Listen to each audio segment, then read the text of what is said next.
Hello, friends. So happy to have you here with me today at Radical Joy. If you've been here before, welcome back. If this is your first time with me, I'm glad you're here. Each week I'm here with you talking to myself about things that weigh on my mind and heart, hoping if you're dealing with something similar, we can adjust both our perspectives as you listen. Hey, if you're struggling with something that needs immediate attention, please know that help is available. Just dial 988 nationwide in the U.S. to reach the Mental Health and Suicide Crisis Hotline. All of us here at CLW Studios believe that mental health is a vital part of our well-being. The more people I meet and the more places I go, the more I realize how important it is to make people aware of the fact that there is no shame in enjoying the parts of your life that are incredible. It's time for some radical joy, and this week the three fingers pointing back at me are for petty. Petty. I see a lot of things going around on social media and the world at large about people and their petty, about me and my petty. I'm always so careful about these kind of things because I want to make sure you know that I'm not throwing anything at anybody, that I'm not pointing back at myself with the other three fingers, okay? It boggles the mind to me. I love the creativity that humanity has for things. I wish we were better at expressing it.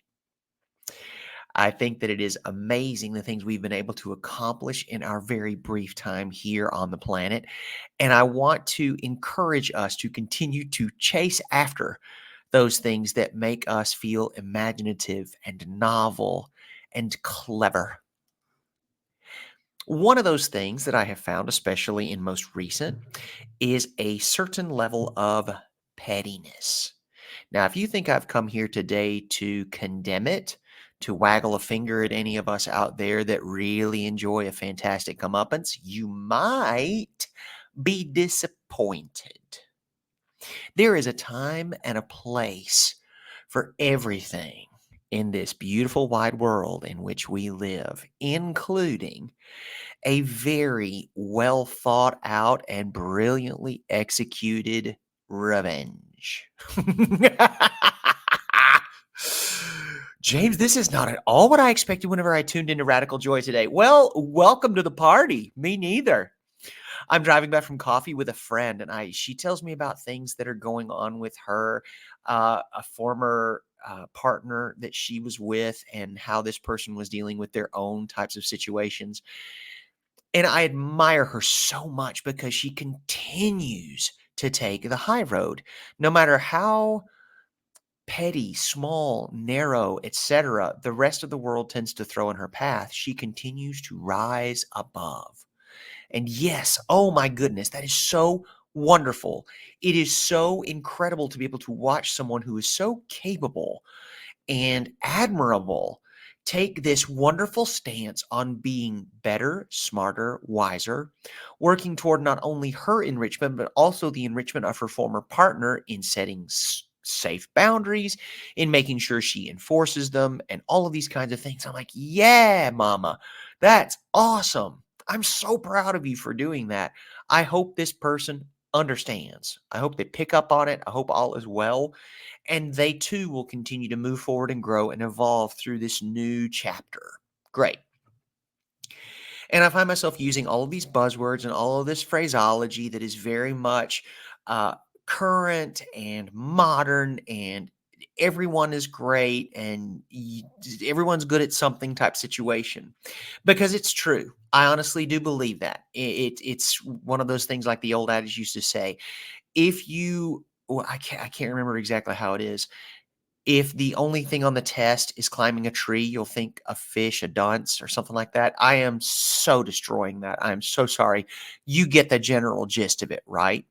Exactly. If there's only one way to be a genius, people who can't do that are considered not. Great. I think everybody's got something in them that is a use, that is helpful, that is wonderful, and can benefit both them and the community at large in which they reside. Great. Now that we've said that, now that we've gotten all the sweet, sweet, sweet out of the way, I would also like to say some people's gift is petty. Some people's love language, Some people's education language is petty. Okay. And I want to make sure that we give that what it is due. I'm not harshing anybody here. I'm not judging it. What I'm saying is some people will only listen whenever you speak in a language they understand. So I would like to say that all muscles need training. You see those guys that strut around the gym and they're like huge shoulders, giant chest, arms as big as cannonballs, da da da da da. But they got these teeny tiny little legs, these little sad calves. They're not even calves. I mean, they're just like they're barely a baby goat. You know what I'm saying? They're teeny tiny.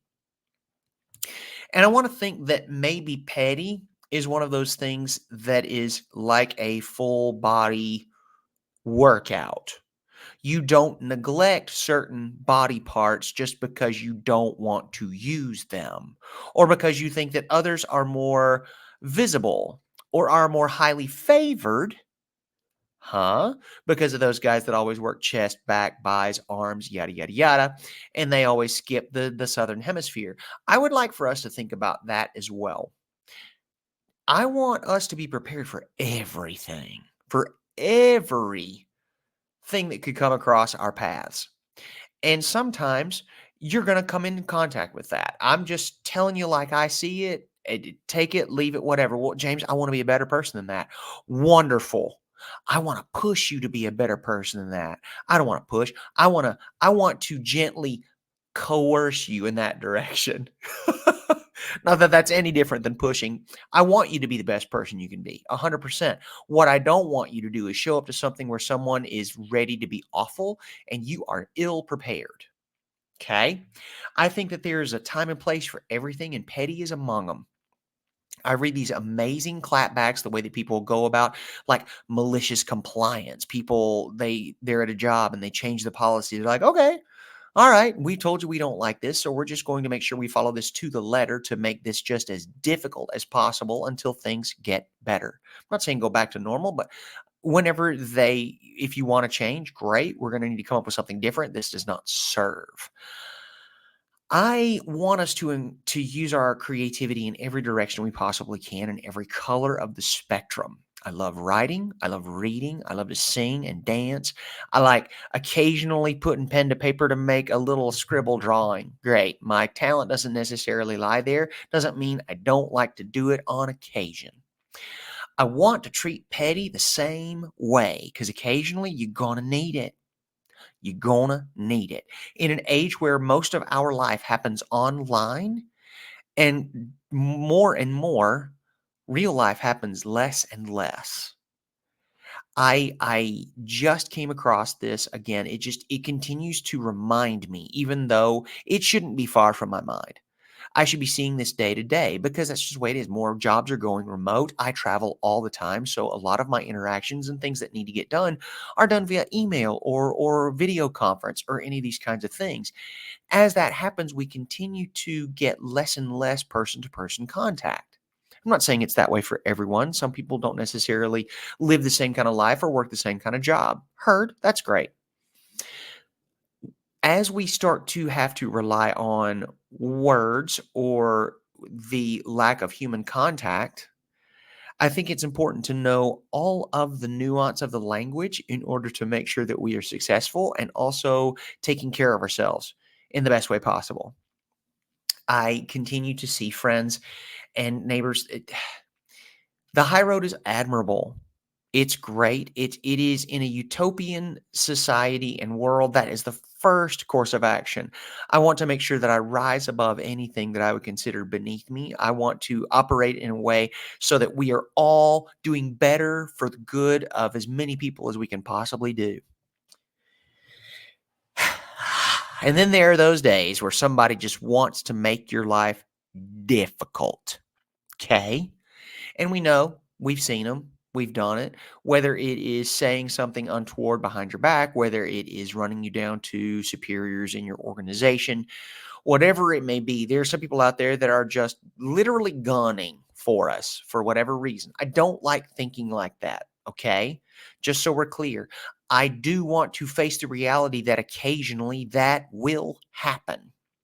And when it does, I want to be aware of the situation. I don't want to be so naive as to think that everybody loves me and conspires for my success. The universe does. Absolutely. 100%. I continue to put out the vibe of what I want and what I expect and how I want to do better. The more specific, the better. I take steps in that direction. That gives the signal to the universe, and she keeps dumping her abundance right in my lap. Delicious. She is divine. She is all seeing, all knowing, all powerful, and capable of all of it. And I never ask for too much. She has more than enough to deliver in abundance. Now, all her creatures are not necessarily that way, okay? Because there are people out there that will see you and not like you for the fact that you have something they don't. Or they will get it under their craw that you have achieved a certain level of success that they have been trying longer. And just because of your certain skill set or whatever it is, you may have gotten there quicker, and there is resentment there. And there's a problem there. And that is unfortunate. It is also not your problem, but people want to make it your problem. What do we do? Well, I am so glad you asked. Sip. You're going to meet them where they live. Yes, you are. And you're going to do everything in your power to make sure they know. You're going to ask the right questions. Are you okay? Do you make a habit out of speaking to people this way? Or is it just me? And I think that it is so important to make sure that we do our dead level best to bring this to the forefront. Clear communication, direct, candid communication, calling someone to the cause. This is what I saw. This is how I felt. I think you are the one behind it.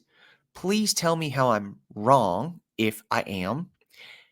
If you don't know if I'm right or wrong, let's both investigate that together, because this is what I'm feeling from you.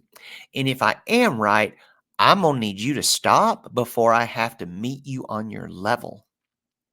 My high road is where we are right now, where I'm coming to you with hat in hand, with olive branch extended, to make sure you know that I see this as a problem, because I don't like feeling this way. I don't like being treated this way. And I feel as though you are the source of that ill will. Let's figure that out together so we can move forward, please. Now, when we get that, think if you were in that situation, okay?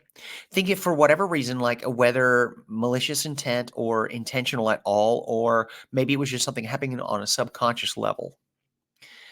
Someone comes to you and speaks to you very candidly in such a manner. What's our first reaction to this? Me personally, I immediately get defensive. I know this, I'm working on it, okay? Just so we're clear, I absolutely am.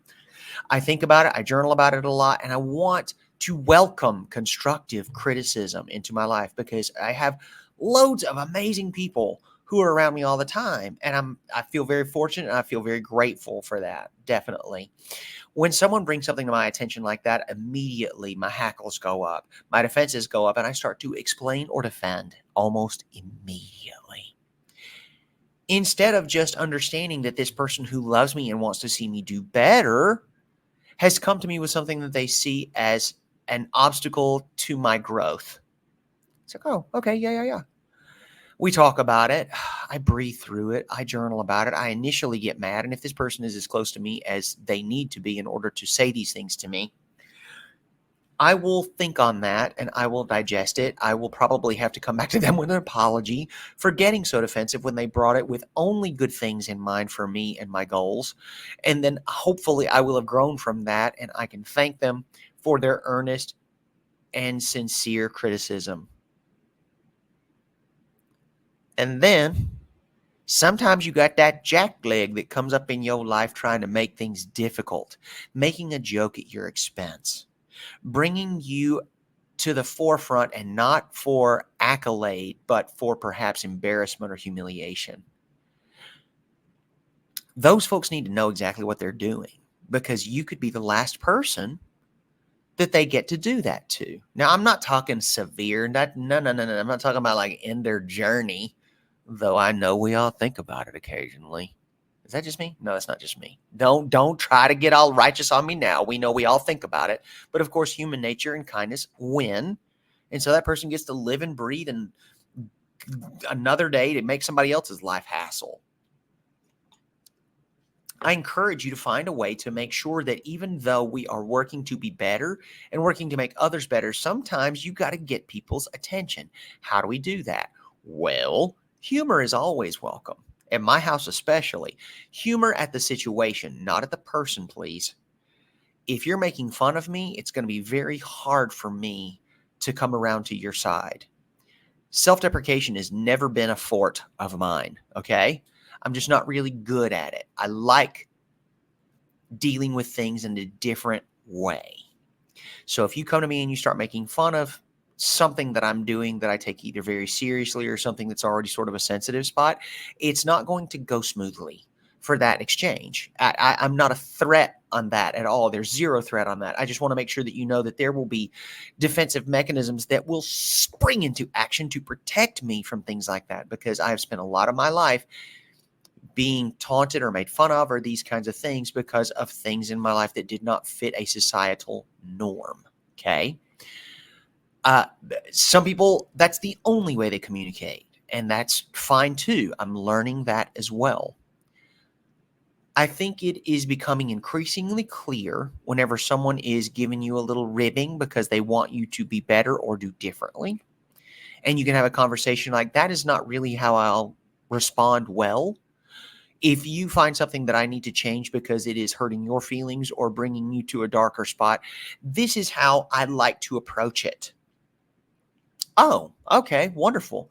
Thank you for that very clear communication. Rock and roll. Let's move forward in that.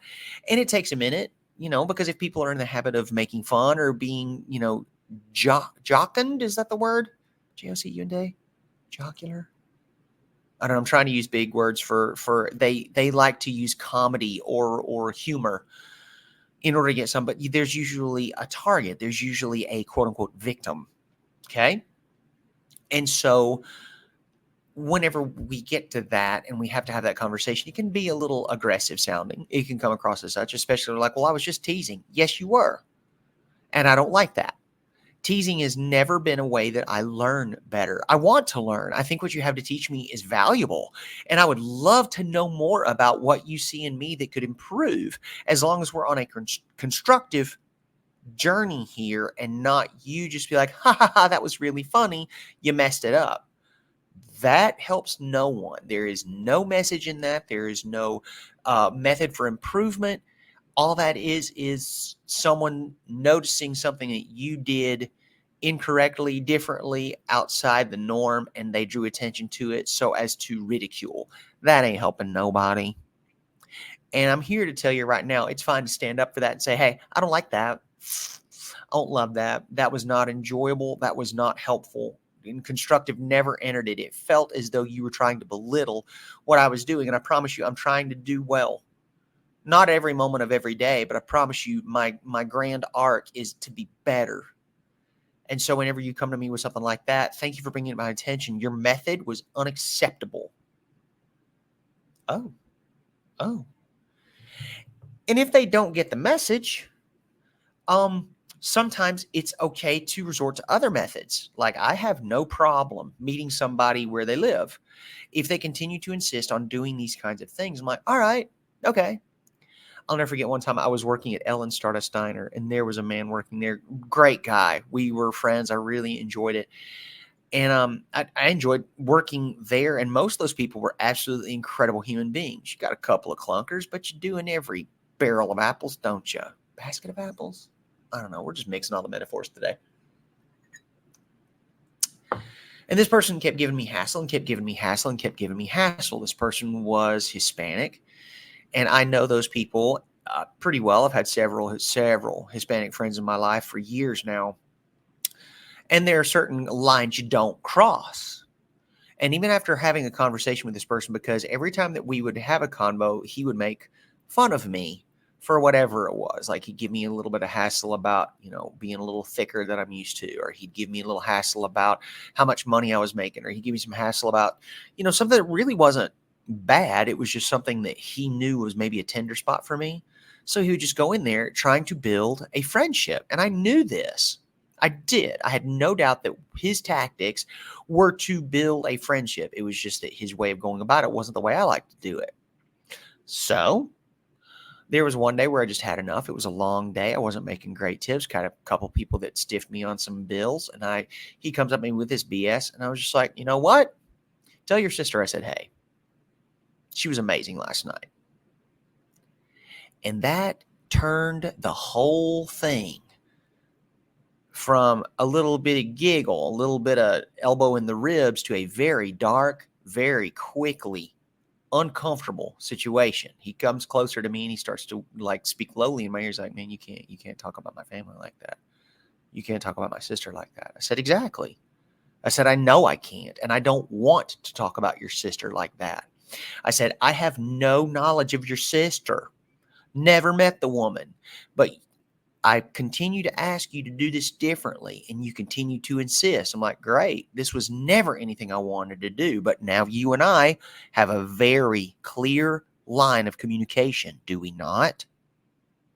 Yeah, great. I don't love doing that. I am entitled to stand up for myself.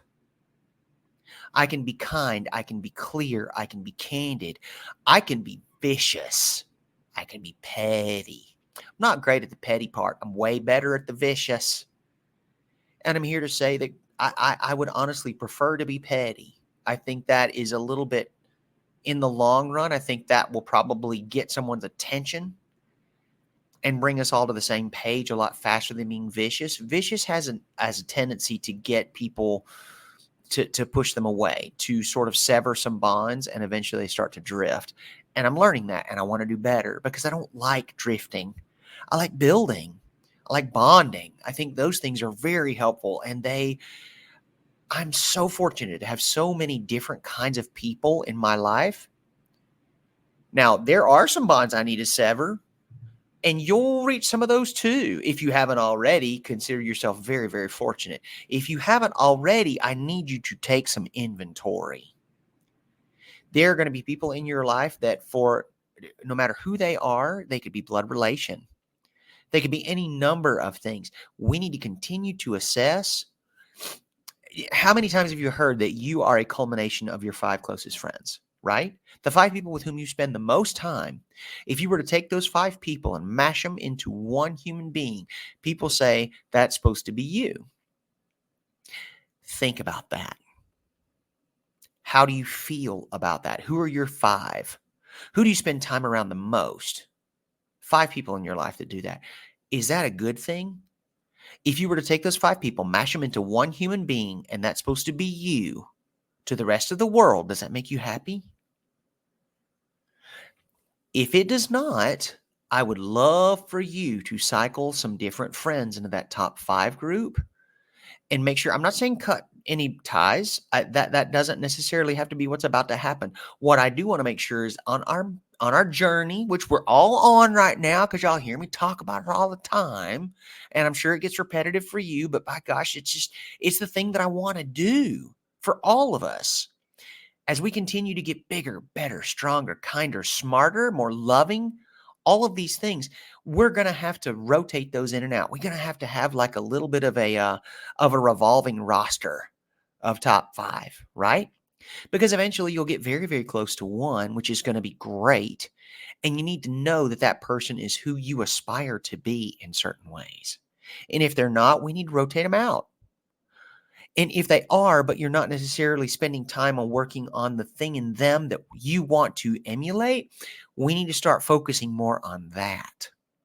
And if you're looking at this person, you're like, I have grown so much from being this person's friend and being friends with this person. I will always be grateful to them. I will always love them, and they will always be special to me in making me, in part, who I am today.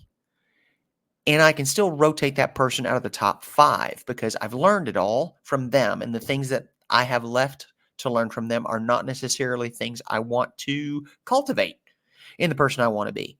Cool. That's fine. I want to give you permission. I want to say that's fine. Well, that sounds really harsh, Bullard. Maybe. Maybe it does, but I also want you to think about who you are as a person, not just in the personal, but also in the professional. Whenever I go into a job, I want to work with people who are going to make me better. I want to work with mentors. I want to work with people who are, in some ways, more accomplished, better, stronger, etc., than I am, so that I can get better. We osmose some things from our nearest and dearest. So we need to make sure that we're focused on doing that in the direction that we want our lives to be more similar in that respect. Ooh, that syntax wasn't great. Sorry. If those people aren't serving you, you can still be friends, of course. Just perhaps move them a little bit farther down the pyramid. Okay. I want your top five. I want you to be around them. I want them as present as possible, both for my life and for yours. Yes. If someone has become less of a help and more of a burden or an obstacle or a hindrance, or quite frankly, maybe their envy is getting the best of them because of who you're becoming, or they're afraid. I think that a lot of our quote unquote negative emotions come from a place of fear. And so I would like to say, maybe have a candid conversation with that person. Our interactions, our exchanges are becoming less and less fruitful. And I'm only bringing this to your attention because I love you. I respect you. I want you to be a part of my life. I think that our dynamic has shifted in a way where it's no longer helpful. I don't think it's there now. I think it has the potential to return and be great. I wanted to make sure you knew. So, in case I spend less time with you, or in case you decide to continue treating our relationship in such a way, I'm going to have to make some space here between us. However you want to phrase that. That's real light language, depending on who it is you're talking to, how they react to you, how you want to talk to them. Their method of communication that's the most clear. Bust out your petty. Get somebody's attention. I have no problem with that. I'm not saying live there. I'm saying that if someone's giving you the disrespect that is simply intolerable, let them know. If they persist after you try to be kind, super. Rattle that cage, thump that ear, flick it. Absolutely. James, we don't appreciate violence. That ain't violent. Flipping somebody on the ear, that ain't violent. That's just enough to get a tingle going so that they know physically they've overstepped. Should it persist, it is not going to be something that you're going to continue. Is this going to happen with all your friends? Of course not. Is it going to happen with some of your most important friends? Probably. Probably. And how lucky are we to have people that move us so strongly that we have to get their attention to make sure that we continue to build and grow?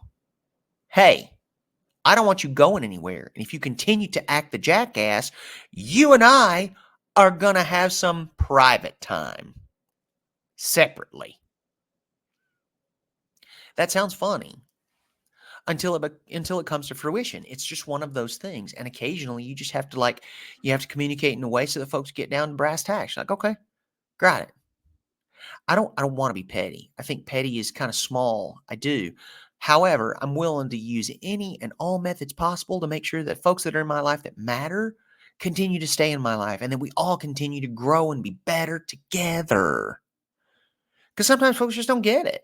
They just don't know. You get comfortable. You get complacent in all kinds of relationships, romantic, platonic, friends, relatives, all these kinds of things. You start to take advantage and you think, oh, no, no, no, no, it's fine. It's all fine. Is it? Is this all fine? Let's explore that, right? Because I don't know if this is all fine. And instead of risking it and just letting it kind of go down the path that it's going, I want to know. I want to get down in the middle of it. Let's figure this out. Oh, and that is a compliment, and we need to continue to look at it as such. I want to get your attention and have an uncomfortable conversation because I'm afraid where this is going, we're going to have a blow up one day. I'm going to say something about your sister, and we're going to drift apart. So before I say something untoward about a lovely female member of your family, how about we come to Jesus? Would you say something about my sister, James? Yeah, yep. Yes, I would. Yes, I would. Yes, I would. And then I would apologize. The damage may be done, but it was one of those things. If I continue to exhaust every other avenue, I would absolutely bring your sister into this. Make no mistake. And you've been warned. Rude, so rude. Oh my God. I love the time that we get to spend together. Thank you so much for tuning in to Radical Joy. If this is your first episode, welcome. We are thrilled to have you. I know I am so pleased you're here. If you've enjoyed the time we spent together, please, please, please make sure to share with friends, colleagues, family members, anyone you think who could benefit from Radical Joy and what we try to do here. We've got tons of episodes in the archive. If you've enjoyed it, please peruse. Maybe there's something in there that could give you a little more help with something that you're dealing with a little more immediately. If this is not your first episode, welcome back.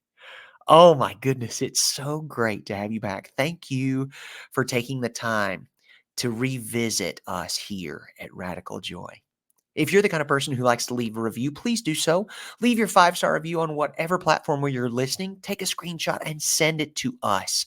Please do so, because the more you put it out there, the better we'll do. Also, whenever you send us that, I'll make sure to send you some swag. We've got a sticker that we send to all of our 5-star reviewers. It's got my face on it. I'm got a big old goofy grin on it. You can put it on a water bottle, a journal, because we love a journal, a laptop, anywhere you want to stick a sticker. We'd love to send it to you just to say thank you for putting that good juju out in the world for us.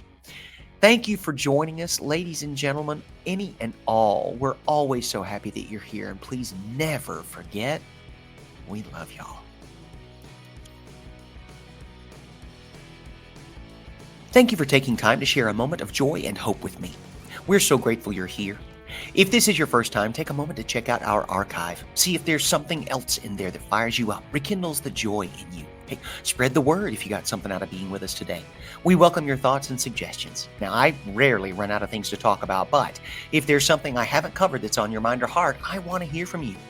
To learn more about me and CLW Studios, follow the links in the show notes. Hey, don't forget, when you leave Radical Joy a review, be sure to send us a screenshot. We'll send you some kick-ass swag to show our gratitude.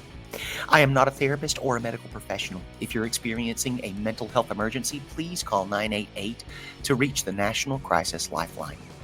This content and other content produced by CLW Studios and affiliated partners is not therapy, and nothing in this content indicates a therapeutic relationship. Any opinions of guests on this podcast are their own and do not represent the opinions of James or CLW Studios. Please consult with your therapist or seek one in your area if you're experiencing mental health symptoms. Everything in this podcast is for educational and entertainment purposes only. Have a great one, and we will see you next week for another dose of Radical Joy. Love y'all.